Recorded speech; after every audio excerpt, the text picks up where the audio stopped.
J'ai sacrifié ma vingtaine et la moitié de ma trentaine pour cette maison. Tandis que ma sœur voyageait et que mes amis se mariaient, je travaillais 60 heures par semaine pour acheter ma liberté, une villa en granit face à la mer à Saint-Malo. Ma famille l'appelait notre maison de vacances. Ils ont décidé d'y organiser un mariage de 150 personnes sans même m'en informer. Ils pensaient que je céderais, comme toujours. Ils avaient tort. Au lieu de pleurer, j'ai signé un contrat de location exclusif avec une société de sécurité et j'ai laissé ma famille découvrir, le matin même du mariage, que les serrures avaient été changées et que des gardes armés bloquaient l'entrée. Voici comment j'ai transformé leur journée parfaite en un cauchemar absolu. Avant de vous raconter comment j'ai orchestré ma vengeance, j'aimerais savoir qui est avec moi aujourd'hui. Dites-moi dans les commentaires depuis quelle ville ou quel pays vous écoutez cette histoire, et quelle heure est-il chez vous en ce moment? J'adore lire vos réponses, cela me donne l'impression que nous sommes une grande famille, bien plus solidaire que la mienne. Tout a commencé un vendredi après-midi de juin, un de ces jours où le ciel de Bretagne hésite entre le gris ardoise et le bleu perçant. Je venais de quitter le quartier de la Défense à Paris, laissant derrière moi une saison fiscale éprouvante. En tant qu'actuaire pour un grand cabinet d'audit, je venais de passer 4 mois à vivre de caféine et de tableaux Excel, dormant à peine 4 heures par nuit. Mon seul phare dans cette tempête, c'était ma villa à Saint-Malo. Ce n'était pas juste une maison. C'était mon sanctuaire. C'était une vieille bâtisse en pierre que ma grand-tante m'avait léguée en ruine, et que j'avais passé 5 ans à restaurer, euro après euro, pierre après pierre. Chaque week-end, chaque bonus annuel y passait. C'était la preuve tangible que je n'étais pas seulement la fille sérieuse et ennuyeuse que mes parents décrivaient, mais quelqu'un capable de bâtir un empire. En approchant de la côte, je sentis mes épaules se détendre pour la première fois depuis des mois. J'imaginais déjà le silence, le bruit des vagues contre les remparts, mon livre et ma tasse de thé sur la terrasse. Mais lorsque ma Volvo a tourné dans l'allée privée, le crissement des pneus sur le gravier a été couvert par un bruit de chantier. Mon estomac s'est noué instantanément.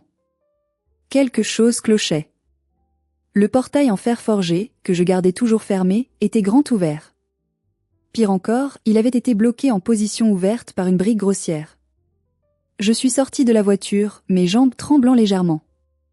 Ce que j'ai vu m'a coupé le souffle, et pas de la bonne manière. Mon jardin, mon magnifique jardin à l'anglaise où j'avais planté moi-même chaque hortensia, ressemblait à un champ de bataille. 3 camionnettes blanches étaient garées n'importe comment sur ma pelouse, laissant de profondes ornières dans l'herbe tendre. Des hommes en bleu de travail criaient des ordres, transportant des chaises pliantes blanches par piles entières. Et au centre de ma pelouse, là où je m'asseyais habituellement pour regarder le coucher de soleil, se dressait une structure monstrueuse, un chapiteau de mariage blanc, immense, vulgaire, qui bloquait entièrement la vue sur la mer. Je suis resté figé, incapable de traiter l'information. Un mariage? Ici?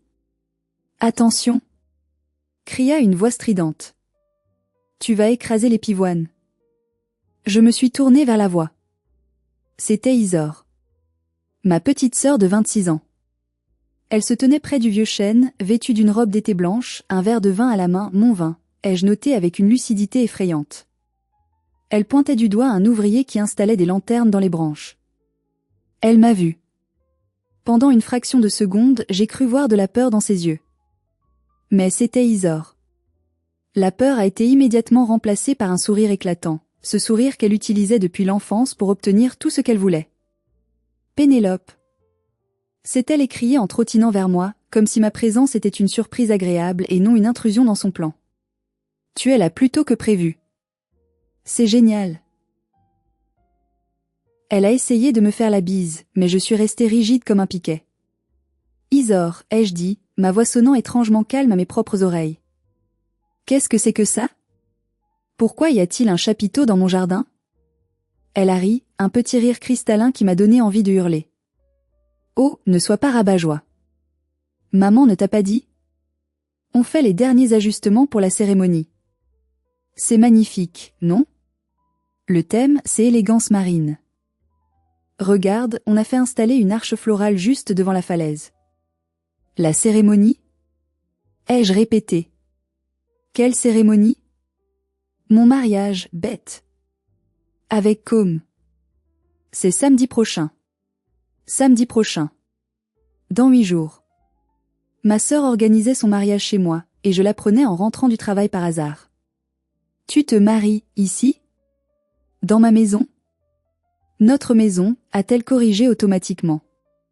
Et oui, c'est l'endroit parfait. Gratuit, classe, et les photos vont être incroyables pour mon Instagram.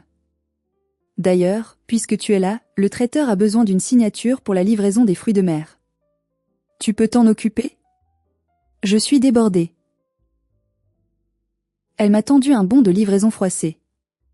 Je l'ai regardé, puis j'ai regardé ma maison violée, mon jardin piétiné. La colère, froide et tranchante, a commencé à remplacer le choc. Elle ne m'avait pas demandé. Elle m'ordonnait. Comme toujours. Mais ce que je ne savais pas encore, c'est que le chapiteau n'était que la partie émergée de l'iceberg. L'ampleur de la trahison de ma famille allait bien au-delà d'une simple fête non autorisée. Je n'ai pas signé le bon de livraison. J'ai laissé le papier tomber au sol et j'ai marché droit vers la maison, mes talons claquant sur les dalles de pierre comme des coups de marteau. À l'intérieur, la scène était encore plus surréaliste. Mes parents, Clotilde et Stanislas, étaient installés dans mon salon. Pas comme des invités, mais comme des propriétaires. Mon père était assis dans mon fauteuil en cuir préféré, les pieds posés sur la table basse sur un dessous de verre, heureusement, mais l'attitude était là. Ma mère déballait des cartons de décoration sur ma table à manger en chêne massif. « Ah, Pénélope, a dit ma mère sans lever les yeux de ses rubans de satin bleu. Tu tombes bien. On se demandait si on pouvait déplacer ton piano. Il prend trop de place pour la piste de danse. » J'ai senti une veine battre violemment au niveau de ma tempe. Maman, papa. Qu'est-ce qui se passe ici? Pourquoi y a-t-il 150 chaises dans mon jardin? Mon père a soupiré, comme si j'étais une enfant capricieuse qui posait trop de questions pendant le journal télévisé. Ne commence pas, Pénélope. C'est le grand jour de ta sœur. Nous avons tous besoin de faire des efforts. Des efforts? Ai-je sifflé? Vous organisez un événement massif chez moi sans m'en parler. C'est ma propriété.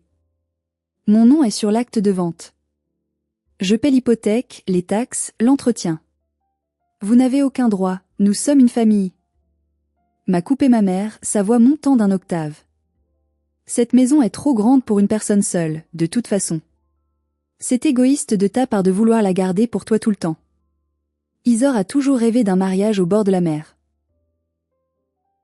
Et pourquoi ne m'avez-vous pas demandé? Ai-je insisté, cherchant une once de logique, une once de respect. Ils ont échangé un regard. Ce regard complice qu'ils avaient toujours eu, celui qui signifiait qu'ils avaient pris une décision pour le bien de la famille, c'est-à-dire pour le bien d'Isor, et que mon opinion était négligeable. On savait que tu serais difficile, a dit mon père en haussant les épaules. Tu es toujours si rigide. Si attaché à tes petites règles. On s'est dit qu'il valait mieux tout organiser et te faire la surprise. Une fois que tout serait en place, tu ne pourrais pas refuser sans passer pour la méchante sœur qui déteste le bonheur des autres. La méchante sœur. Voilà, c'était lâché. Le rôle qu'il m'avait attribué depuis la naissance d'Isor. J'étais la responsable, la banquière, la dépanneuse, mais dès que je posais une limite, je devenais la méchante. Côme vient d'une famille très respectée, a ajouté ma mère, changeant de tactique pour jouer sur la culpabilité. Ses parents sont des gens importants à Nantes. Nous leur avons dit que la cérémonie aurait lieu dans la villa familiale. Imagine la honte si nous devions annuler maintenant. Tu veux humilier ta sœur? Tu veux humilier tes parents? J'ai regardé autour de moi. Sur la console de l'entrée, j'ai vu une pile d'invitations crème et or. J'en ai pris une. Mes mains tremblaient de rage. Monsieur et Madame Stanislas de Valois sont heureux de vous convier au mariage de leur fille Isor avec Monsieur Côme le Drian, en la villa des Hortensias. La villa des Hortensias. Ils avaient même donné un nom à ma maison. Un nom qu'elle n'avait pas. Et l'adresse. Mon adresse personnelle, imprimée en lettres dorées à 150 exemplaires, distribuée à des inconnus. Vous avez envoyé ça il y a combien de temps? Ai-je demandé doucement. 2 mois, a répondu Isor en entrant dans la pièce, un sourire suffisant aux lèvres. Et tout le monde a répondu présent. Même le maire adjoint. Alors tu vois, Pénélope, c'est trop tard pour faire ta crise. Je les ai regardés, tous les trois. Isor, rayonnante de triomphe. Ma mère, affairée et critique. Mon père, indifférent et autoritaire. Il ne voyait pas une femme de 34 ans, accomplie, propriétaire de sa maison. Il voyait un paillasson. Un paillasson qui servait aussi de distributeur de billets. Je veux que tout le monde parte, ai-je dit. Maintenant. Ne sois pas ridicule, a ricané ma mère. Les traiteurs viennent demain pour le repérage. Et de toute façon, ta chambre est occupée. Isor a besoin d'espace pour stocker sa robe et ses accessoires, alors on a mis ses affaires dans la chambre principale. Tu dormiras sur le canapé ou dans la chambre d'amis au sous-sol. Mon propre lit. Ma chambre, mon sanctuaire privé, envahi par les tulles et les caprices de ma sœur. Tu plaisantes? C'est juste pour une semaine, Pénélope. Arrête d'être aussi matérialiste. A crié Isor. Pour une fois, pense à quelqu'un d'autre que toi.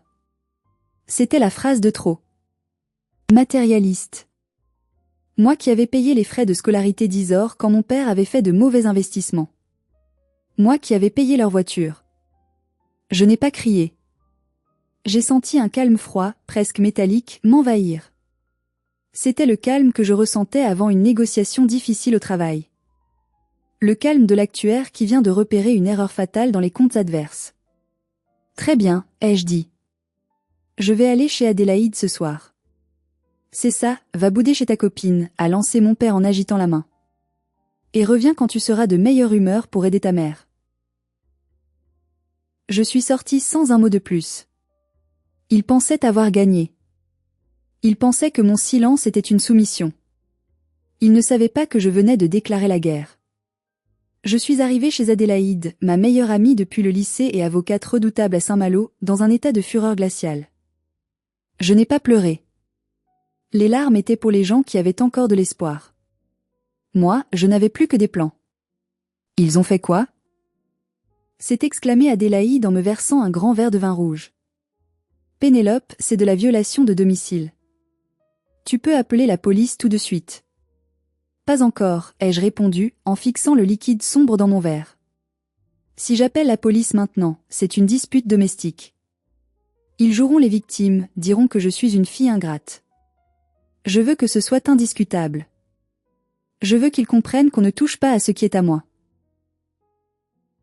Nous nous sommes installés devant son ordinateur. Il faut qu'on voie l'étendue des dégâts, a dit Adélaïde. Puisque ma famille m'avait bloqué sur les réseaux sociaux, probablement pour que je ne voie pas les préparatifs, Adélaïde a utilisé un faux compte pour accéder au profil Instagram d'Isor. Ce que nous avons découvert m'a donné la nausée. Depuis 2 ans, Isor postait des photos de ma maison avec des légendes comme Week-end dans ma villa, mon petit coin de paradis, si fier de mon héritage.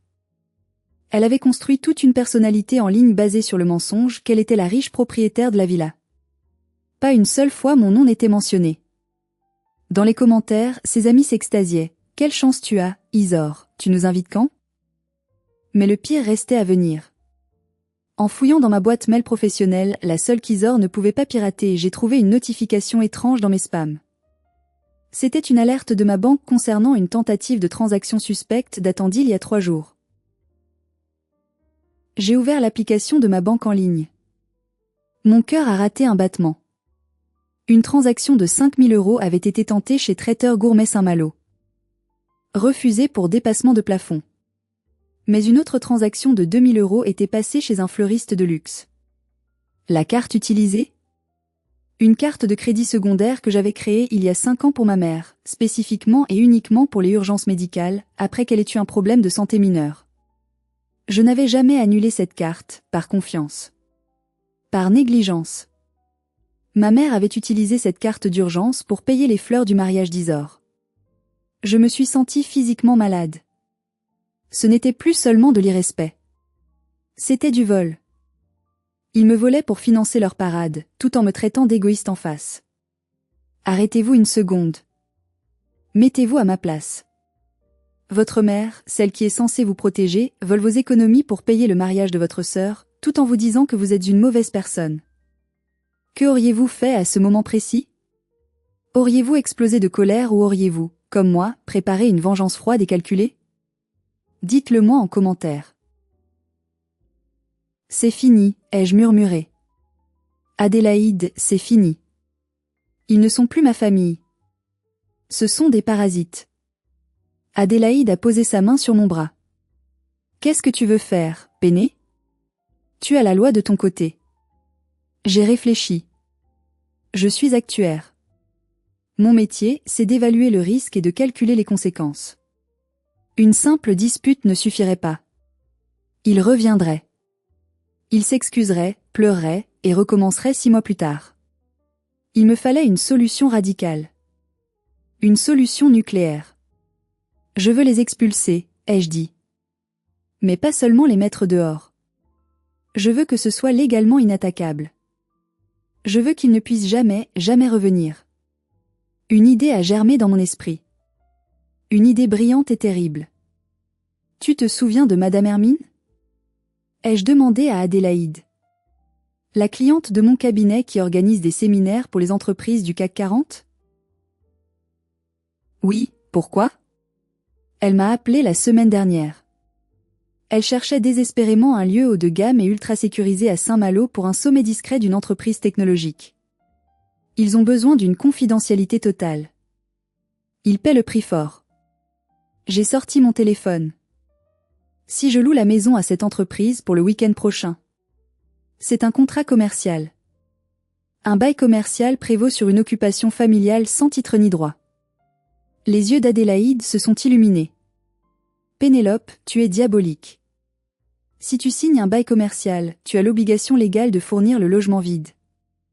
Si ta famille est dedans, ils sont des squatteurs qui empêchent l'exécution d'un contrat commercial. La police ne pourra pas dire que c'est une affaire de famille. Ce sera une affaire d'entrave à la liberté du commerce. Exactement, ai-je répondu en composant le numéro de Madame Hermine. Et je vais faire en sorte que la clause de pénalité soit astronomique. J'ai appuyé sur le bouton d'appel. Au bout du fil, la voix professionnelle de Madame Hermine a répondu. Pénélope? Quelle surprise! Hermine, c'est au sujet de cette location pour votre client VIP. La villa est disponible. Mais il faut que le contrat soit signé ce soir. Et j'aurai besoin d'une équipe de sécurité privée. Le piège était tendu. Il ne restait plus qu'à attendre qu'il se referme. La nuit a été courte, mais productive. Avec l'aide d'Adélaïde, nous avons rédigé un contrat en béton armé. Madame Hermine était ravie. Son client, une entreprise de cybersécurité, cherchait justement un lieu isolé pour une réunion de crise stratégique. Ils avaient besoin de calme, de discrétion, et surtout, d'une exclusivité totale. Le contrat stipulait que la propriété serait louée du vendredi matin au lundi matin. Le loyer? 12 000 € pour le week-end. Mais la clause la plus importante était l'article 14, garantie de jouissance paisible et sécurité. Elle précisait que toute intrusion non autorisée entraînerait une pénalité immédiate de 50 000 € à la charge du propriétaire, et autorisait le locataire à faire usage de sa propre sécurité privée pour expulser les intrus. J'ai signé électroniquement à 3 heures du matin. J'ai aussi immédiatement bloqué la carte de crédit utilisée par ma mère et signalé la fraude, en précisant bien que je n'autorisais aucune dépense future. Le lendemain matin, samedi, je suis retournée à Paris. Je ne voulais pas être là quand il se réveillerait. Je voulais laisser le silence faire son œuvre. Avant de partir, j'ai envoyé un email formel à mes parents et à Isor. Pas de SMS, pas d'appels émotionnels. Juste un email avec mon avocate en copie cachée. Objet, notification de vacances des lieux, 25 rue des Corsaires Cher-Mère, cher père, Isor. Par la présente, je vous notifie que ma propriété située à Saint-Malo fait l'objet d'un contrat de location commerciale exclusif débutant le vendredi 28 juin à 8 heures. Par conséquent, je vous demande de libérer les lieux et de retirer tous vos effets personnels, ainsi que toute installation temporaire, chapiteaux, décoration, au plus tard le jeudi 27 juin à midi. Les serrures seront changées le vendredi matin. Toute présence sur les lieux après cette date sera considérée comme une violation de domicile et traitée comme telle par les autorités compétentes. Cordialement, Pénélope. J'ai appuyé sur envoyer, j'ai éteint mon téléphone professionnel et j'ai pris la route. Le trajet de retour vers Paris a été étrange. Je m'attendais à ressentir de la culpabilité. C'est ce qu'on nous apprend, n'est-ce pas? C'est ta famille, on pardonne tout. Mais à la place de la culpabilité, je ressentais une légèreté grisante. Pour la première fois de ma vie, je ne réagissais pas à leurs demandes, je dictais les règles. Dès que j'ai rallumé mon téléphone personnel le dimanche soir, il a failli exploser. 47 appels manqués. 12 messages vocaux. Une centaine de SMS. J'ai écouté le premier message. C'était Isor. Pénélope, t'es complètement tarée ou quoi? J'ai reçu ton mail de merde. C'est pas drôle du tout. Les invités ont déjà réservé leurs hôtels. Tu vas nous laisser faire ce mariage et tu vas t'excuser à genoux. Rappelle-moi tout de suite. Le deuxième était de mon père. Ma fille, je ne sais pas ce qui te prend, mais ça va trop loin. Tu ne peux pas louer la maison, nous sommes ta famille. Nous sommes déjà dedans. Arrête ce caprice ridicule. On en parlera quand tu seras calmé. Le troisième était de ma mère, en pleurs. Comment peux-tu nous faire ça? Après tout ce qu'on a fait pour toi? Tu es jalouse, c'est ça? Jalouse que ta sœur ait trouvé l'amour? Pénélope, sois raisonnable. Annule ce contrat imaginaire. Ils ne me croyaient pas. Pour eux, c'était juste une crise de Pénélope, la fille qu'on peut ignorer jusqu'à ce qu'elle rentre dans le rang. Ils pensaient que c'était du bluff. Un contrat imaginaire, avait dit ma mère. Si seulement elle savait à quel point ce contrat était réel. J'ai passé la semaine à Paris, travaillant comme si de rien n'était. Je n'ai répondu à aucun appel. Le mercredi, j'ai reçu une notification de mon application de domotique, tentative de réinitialisation du code portail échoué. Ils essayaient de prendre le contrôle du système de sécurité.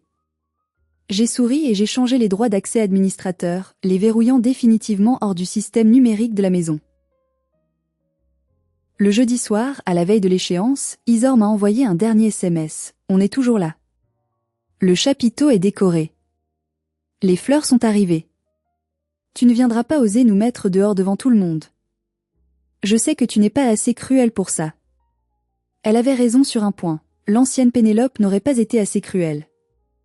Mais l'ancienne Pénélope était morte le jour où elle avait découvert que sa mère lui volait de l'argent pour acheter des pivoines.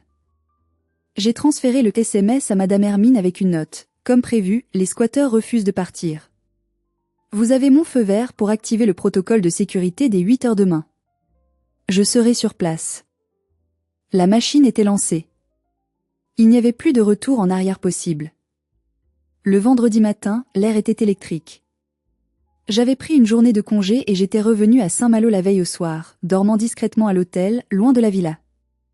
Je voulais être spectatrice de ma propre justice. À 7h30, j'ai rejoint Madame Hermine et son équipe sur un parking public surplombant ma propriété. C'était impressionnant. 3 vans noirs aux vitres teintées, remplis d'agents de sécurité en costume sombre. Pas des vigiles de supermarché, mais des professionnels de la protection rapprochée, oreillettes discrètes et carrures dissuasives. Tout est prêt, Pénélope, m'a dit Madame Hermine en me serrant la main. Le serrurier est dans le 2e véhicule. L'huissier de justice nous rejoindra à 8h05 pour constater l'occupation illégale si nécessaire. J'ai hoché la tête, la gorge sèche. Ils vont faire une scène, ai-je prévenu. Ma sœur est théâtrale. Ne vous inquiétez pas. Mes clients, l'entreprise tech, détestent la publicité. Ils ont donné instruction de sécuriser le périmètre hermétiquement. Personne n'entre sans badge. À travers mes jumelles, depuis notre point d'observation, je voyais de l'activité dans mon jardin. Ma famille s'affairait autour du chapiteau. Ma mère arrangeait des nappes. Isor, en peignoir de soie blanc, probablement acheté avec mon argent, buvait du café sur ma terrasse, l'air royal. Il n'avait rien rangé. Absolument rien. Il pariait tout sur le fait que je n'oserais pas. À 7h55, j'ai déclenché la première étape via mon téléphone. J'ai coupé l'électricité de la maison principale et l'accès au Wi-Fi. J'ai vu Isor lever la tête, agacé, tapotant son téléphone. Mon père est sorti, regardant le compteur électrique extérieur. À 8 heures précises, le convoi s'est ébranlé. Je suis montée dans la voiture de Madame Hermine. Nous avons descendu la route côtière et nous sommes garés devant le grand portail en fer. Le code d'entrée avait été changé à distance par mes soins 5 minutes plus tôt. J'ai vu mon père courir vers le portail en voyant les vents noirs. Il avait l'air confus, puis furieux. Il a essayé d'ouvrir le portail manuellement, mais le verrou magnétique tenait bon. « Qui êtes-vous ? a-t-il hurlé à travers les barreaux. C'est une propriété privée.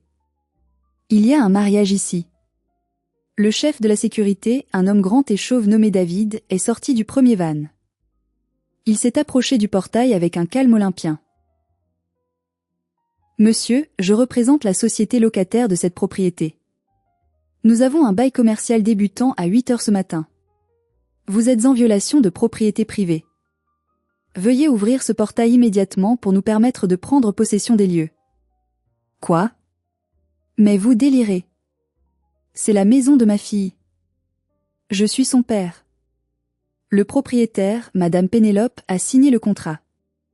Elle nous a informé que vous n'aviez aucune autorisation d'être ici. À ce moment-là, Isor est arrivé en courant, ses talons claquant sur les pavés, son peignoir volant au vent. C'est quoi ce cirque? Pénélope vous envoie? C'est une blague? J'ai décidé que c'était le moment. Je suis sortie de la voiture de Madame Hermine.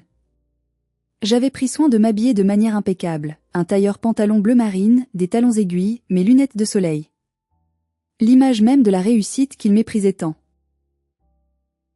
Quand ils m'ont vu, le silence est tombé pendant une seconde. Puis l'explosion a eu lieu. Pénélope, a crié ma mère en accourant. Arrête ça tout de suite. Dis à ces gorilles de partir. Tu fais peur à ta sœur. Je me suis approchée du portail, restant bien du côté extérieur. Je vous avais prévenu, ai-je dit, ma voix calme mais projetée. Je vous ai envoyé un mail. Je vous ai donné une date limite. Vous avez choisi de m'ignorer. Tu ne peux pas faire ça. A hurlé Isor, les larmes commençant à couler, ruinant son maquillage. C'est mon mariage. Les invités arrivent demain. Tout est payé. Tout est payé avec mon argent volé? Ai-je rétorqué. Non, Isor. Ce contrat avec l'entreprise Tech est réel. Et la pénalité pour non-disponibilité est de 50 000 €. Je ne vais pas perdre 50 000 € pour tes caprices. J'ai fait un signe de tête à David. Ouvrez, s'il vous plaît. S'il résiste, appelez la police. David a sorti un passe-partout électronique que je lui avais fourni. Le portail s'est ouvert dans un bourdonnement mécanique. C'est là que le chaos a vraiment commencé. Dès que le portail s'est ouvert, l'équipe de sécurité s'est déployée avec une efficacité militaire. Ils n'ont pas touché ma famille, ils étaient trop professionnels pour ça, mais ils ont formé un mur humain entre mes parents et la maison. Vous avez 10 minutes pour récupérer vos effets personnels indispensables et quitter les lieux, a annoncé David d'une voix de stentor. Après cela, nous évacuons tout matériel restant sur la voie publique. Tu n'oseras pas. A craché mon père, le visage rouge de colère, s'avançant vers moi le poing levé. Un garde s'est interposé instantanément, bloquant mon père sans effort. Monsieur, reculez. Toute agression physique entraînera une arrestation immédiate. Appelez la police. A crié ma mère. Appelez la police, Stanislas. Elle est devenue folle. Faites-le, ai-je dit froidement. Adélaïde, mon avocate, est en route avec l'huissier. Montrons à la police qui est le vrai propriétaire et qui sont les squatteurs. Isor était en état de choc. Elle regardait le chapiteau, puis moi, puis les gardes. Mais, le mariage. Comme arrive ce soir. Les fleurs, le mariage n'aura pas lieu ici, Isor. Je t'avais dit que je ne voulais pas. Tu as cru que mon nom était une suggestion. C'était une décision. L'huissier est arrivé 10 minutes plus tard. C'était un homme strict qui ne plaisantait pas. Il a examiné mes papiers, titre de propriété, contrat de location, preuve des notifications d'expulsion envoyées par mail. Puis il a regardé mes parents. Monsieur, madame, dit-il. Vous occupez ces lieux sans droit ni titre. Madame Pénélope est dans son plein droit de louer sa propriété. Si vous ne partez pas immédiatement, je ferai constater l'occupation illégale et la gendarmerie viendra vous déloger par la force. Et croyez-moi, passer la nuit en garde à vue la veille du mariage de votre fille n'est pas l'idéal. La réalité a enfin commencé à pénétrer leur bulle de déni. Mon père a baissé les bras. Ma mère s'est mise à sangloter bruyamment, s'agrippant à son mari. On part, a murmuré mon père, vaincu. Mais tu es morte pour nous, Pénélope. Tu entends? Morte. C'est noté, ai-je répondu sans ciller. N'oubliez pas vos costumes. Et le chapiteau, l'entreprise de location a 2 heures pour le démonter, sinon il sera considéré comme abandonné. Ce qui a suivi fut un spectacle pathétique et satisfaisant. J'ai regardé ma famille courir dans tous les sens, jetant des robes, des costumes et des cartons de vin dans leur voiture. Isor pleurait au téléphone, hurlant probablement sur Com ou sur sa demoiselle d'honneur. Les décorateurs floraux sont arrivés au milieu de ce chaos. David les a arrêtés à l'entrée. Événement annulé. Demi-tour. Je voyais Isor courir vers eux, suppliant, mais il regardait les gardes armés et secouait la tête. Personne ne veut travailler dans une zone de guerre. À midi, la maison était vide de sa famille. Les serrures étaient en train d'être changées par le serrurier. L'équipe de sécurité installait des périmètres. Les cadres de l'entreprise technologique allaient arriver dans l'après-midi. Je suis entrée dans ma maison. Elle sentait le parfum trop fort de ma mère et le stress. J'ai vu des traces de chaussures sur mon parquet ciré. Une tache de vin rouge sur le tapis crème du salon. J'ai pris une grande inspiration. C'était fini. Ils étaient partis. Mais je savais que le pire restait à venir. Le lendemain, samedi, était le jour du mariage. Et 150 invités allaient débarquer à cette adresse, s'attendant à une fête féerique. J'ai regardé David. Demain sera difficile. On a l'habitude, madame. Personne ne passera ce portail. Je suis retournée à mon hôtel. J'ai éteint mon téléphone à nouveau. Je voulais dormir. Pour la première fois depuis des années, je me sentais en sécurité. Mais au fond de moi, une petite voix me demandait, jusqu'où iront-ils pour se venger? La réponse est venue le lendemain, et elle a dépassé toutes mes attentes. Le samedi matin, Saint-Malo était baigné de soleil. Une journée parfaite pour un mariage. Juste pas le mariage de ma sœur. Je n'étais pas à la maison.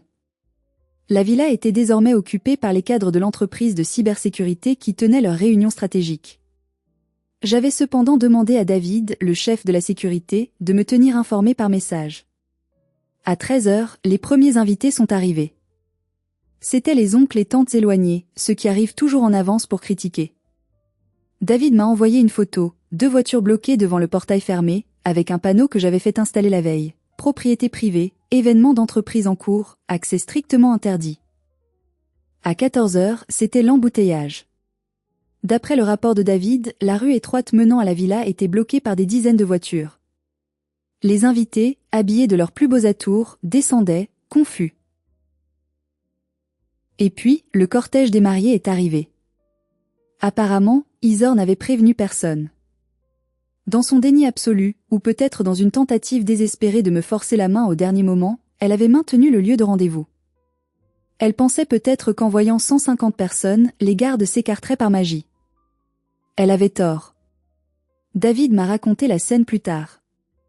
Isor, dans sa robe blanche volumineuse, est sortie de la voiture de collection louée. Elle a marché vers le portail, suivie par Com qui avait l'air de vouloir disparaître sous terre. « Ouvrez. C'est mon mariage. » A-t-elle crié aux gardes. Les gardes n'ont pas bougé. Ils ont simplement pointé le panneau. Les invités commençaient à murmurer. Les téléphones sortaient pour filmer. C'était le cauchemar de toute mariée, être rejetée de son propre lieu de réception. La mère de Com, une femme très distinguée et redoutable, s'est approchée de mes parents. Clotilde, Stanislas. Je ne comprends pas. Vous aviez dit que c'était votre villa familiale. Pourquoi y a-t-il des gardes de sécurité? Pourquoi y a-t-il un panneau d'entreprise? J'aurais payé cher pour voir la tête de ma mère à ce moment-là. Elle a dû bafouiller quelque chose sur un malentendu administratif ou une sœur jalouse.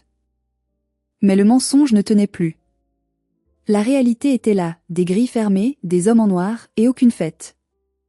La police municipale a fini par arriver pour gérer la circulation. Ils ont ordonné à tout le monde de dégager la voie publique.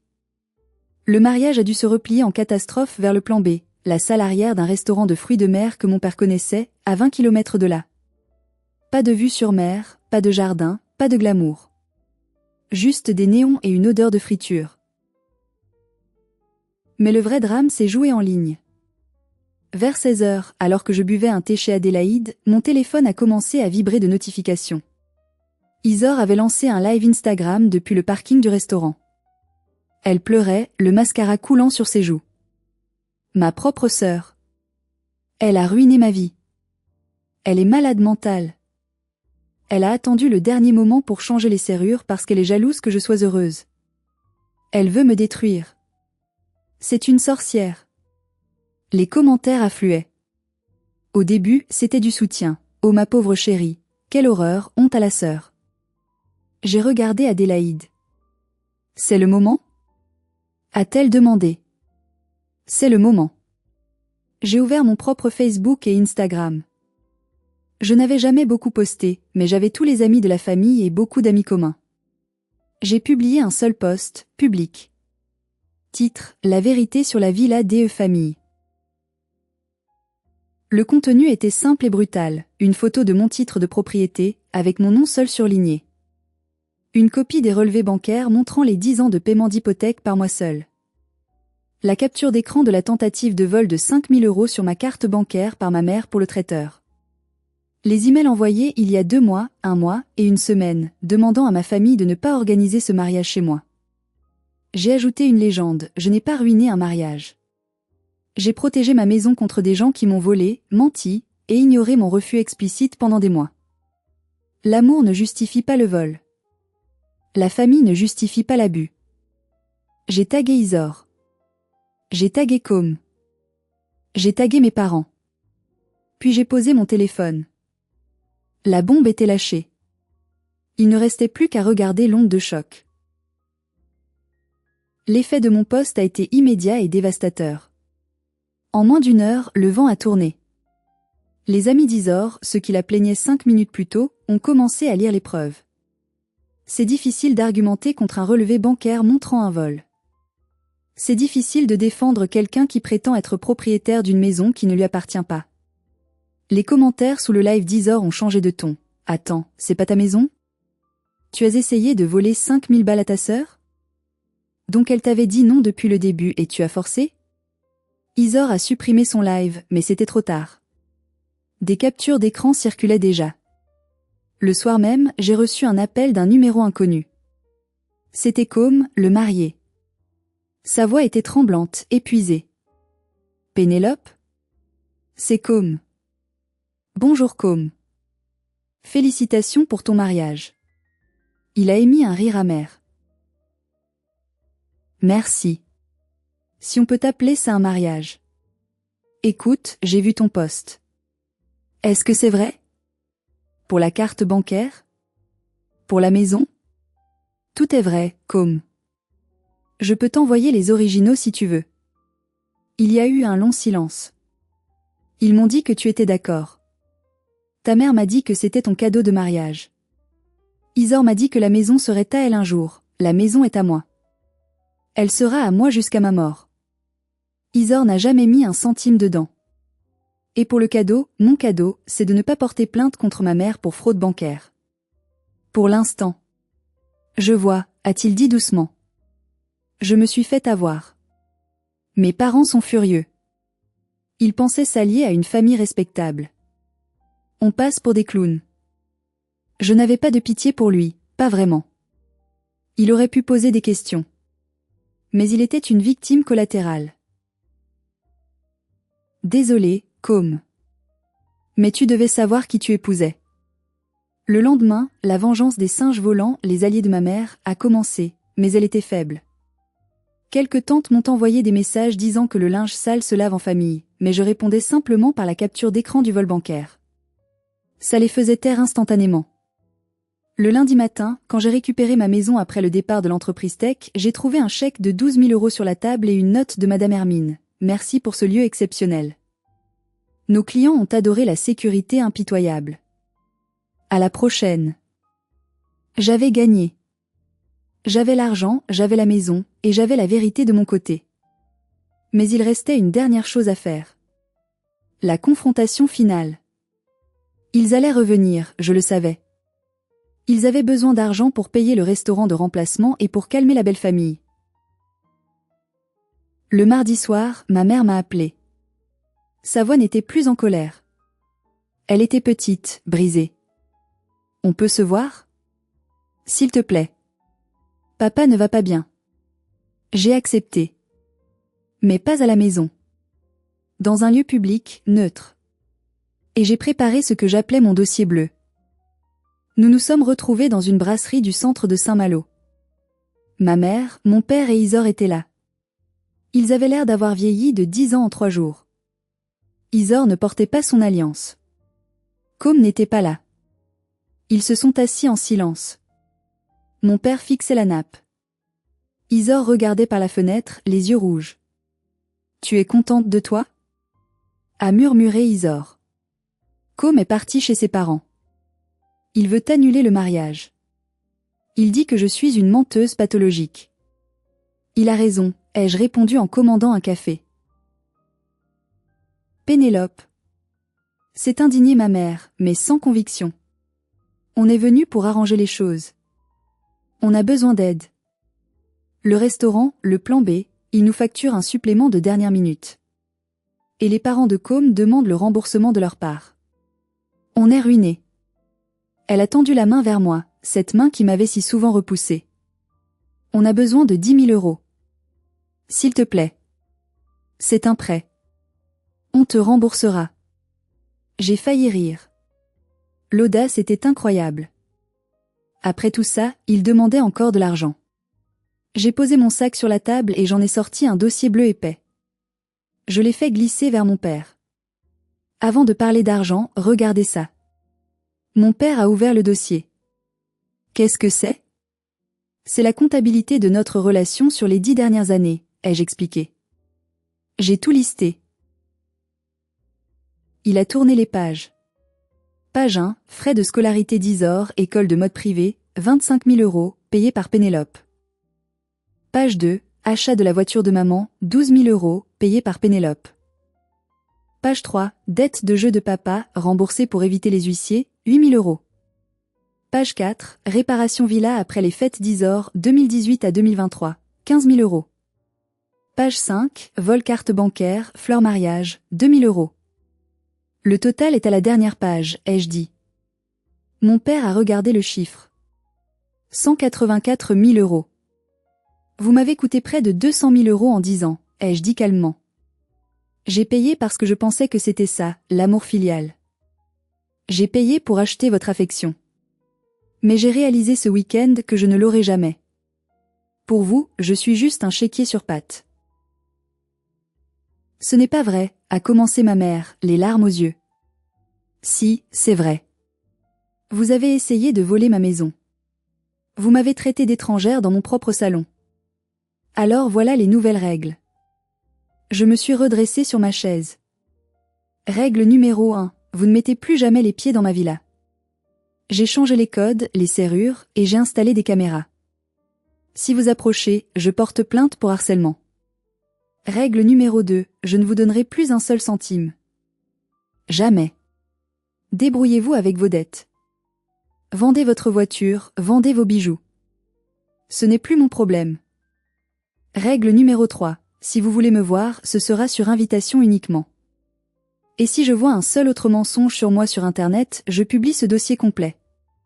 Isor s'est tourné vers moi, le visage déformé par la haine. Tu es un monstre. Tu vas mourir seul avec ton argent. Mieux vaut être seul dans une villa face à la mer que mal accompagné dans un mensonge, ai-je rétorqué. Je me suis levée. J'ai laissé le dossier sur la table. Le café est pour moi. C'est mon dernier cadeau. Adieu. Je suis sortie de la brasserie. L'air marin n'avait jamais senti aussi bon. Je tremblais encore un peu, mais c'était l'adrénaline de la libération. J'avais coupé le cordon. J'étais enfin libre. 6 mois ont passé depuis le mariage rouge, comme Adélaïde aime l'appeler en riant. Beaucoup de choses ont changé. Isor et Côme ont officiellement annulé leur mariage. Côme a obtenu l'annulation religieuse et civile pour erreur sur les qualités essentielles de la personne, merci au mensonge d'Isor. Il m'a envoyé une carte d'excuse il y a 1 mois. Je ne l'ai pas rappelé. Je n'ai pas besoin de ce lien. Isor a dû trouver un travail. Un vrai travail. Elle est vendeuse dans une boutique de vêtements à Rennes. Fini la vie d'influenceuse glamour. Elle habite dans un petit studio. On ne se parle plus, et c'est mieux comme ça. Mes parents, c'est compliqué. Ils ont dû vendre leur maison de campagne pour payer les dettes du mariage annulé. Ils m'envoient des cartes pour les anniversaires, froides et formelles. Ils ont compris que je ne céderai plus. La source est tarie. Quant à moi, je suis assise sur ma terrasse à Saint-Malo. C'est l'automne et la mer est agitée.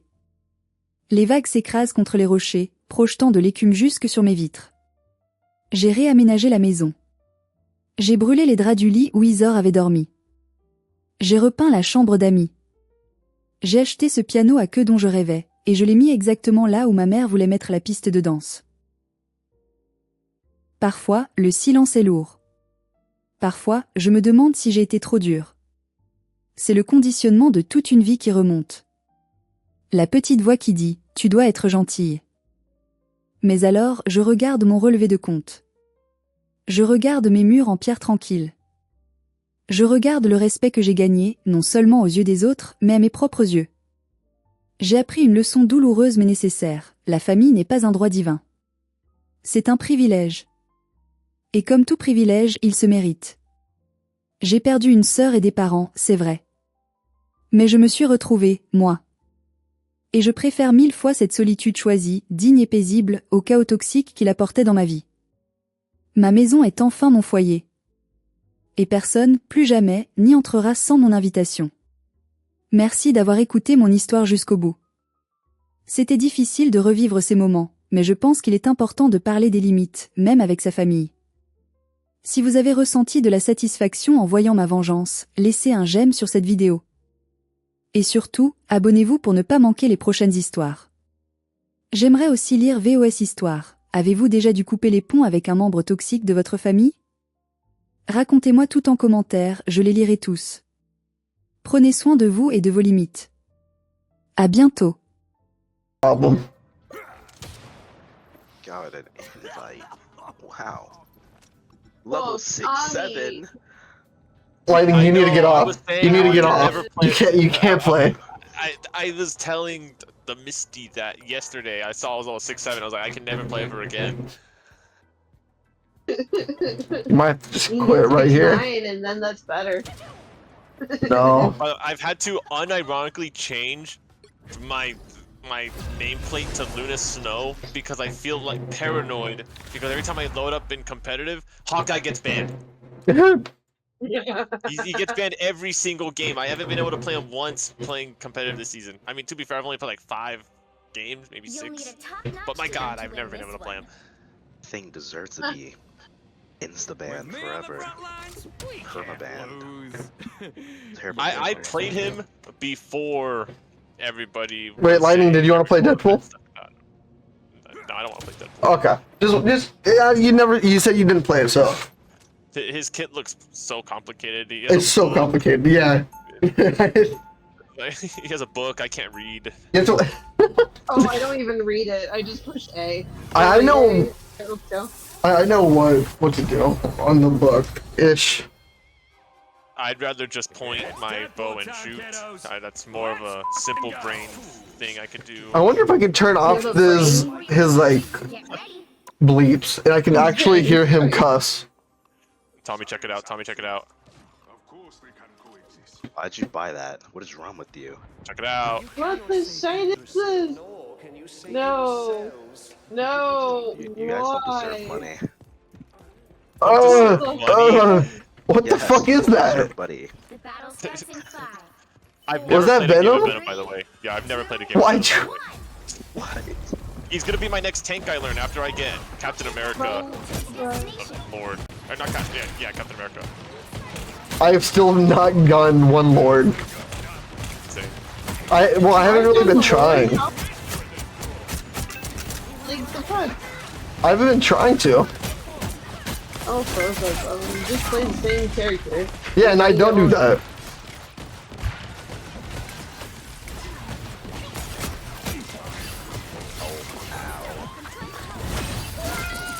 Already? Fuck. fuck.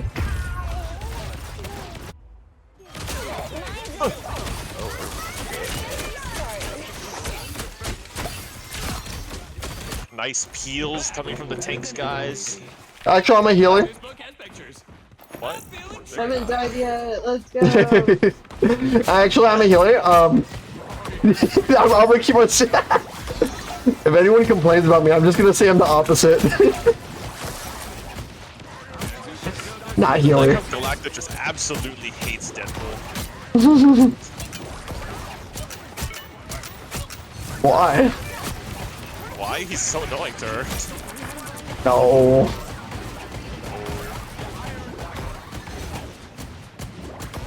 I love it how On the cart. someone's still on the cart. Who's that? That's Thor. Get him, Doug, get him. I can't. He got me locked up. I almost fucking destroyed him, but he kept on healing.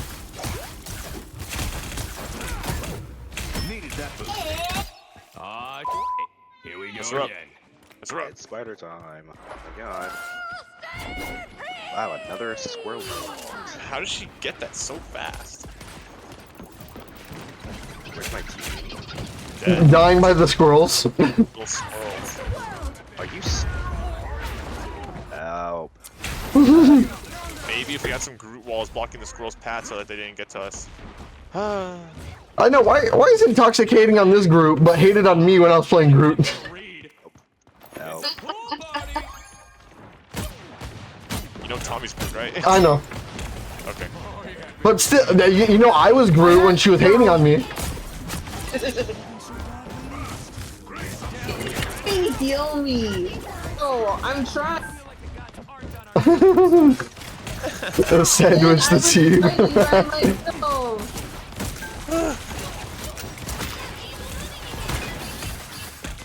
Oh my god, I canceled my ult. This game